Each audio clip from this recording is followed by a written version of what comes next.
অনেকেরই হজমের সমস্যা রয়েছে, যেমন খাবার খাওয়ার পর পেটে গ্যাস, বুক জ্বালাপোড়া করা, এমনকি বমি বমি ভাব দেখা যায়। এই সমস্যা থেকে মুক্তি পাওয়ার উপায় কী, চলুন জেনে নেই। প্রতিদিন নির্দিষ্ট সময় খাবার খেলে হজম প্রক্রিয়া সুসংগঠিত থাকে। দীর্ঘ সময় না খেয়ে থাকলে হজমের সমস্যা হতে পারে। একবারে বেশি না খেয়ে দিনে 4 থেকে 5 বার ছোট ছোট মিল খাওয়ার চেষ্টা করুন। ভালোভাবে চিবিয়ে খেলে খাবার সহজে হজম হয় এবং পেটও ফুলে না।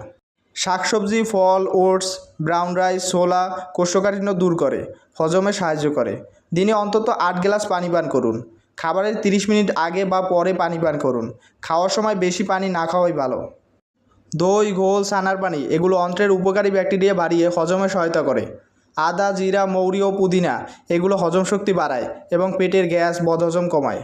খাবার খাওয়ার পরে অন্তত 10 থেকে 15 মিনিট হাঁটলে হজম দ্রুত হয়। যেহেতু এই সমস্যাটি অনেকেরই থাকতে পারে, তাই এই ভিডিওটি শেয়ার করে সবাই স্বাস্থ্য সচেতনতায় এগিয়ে আসুন।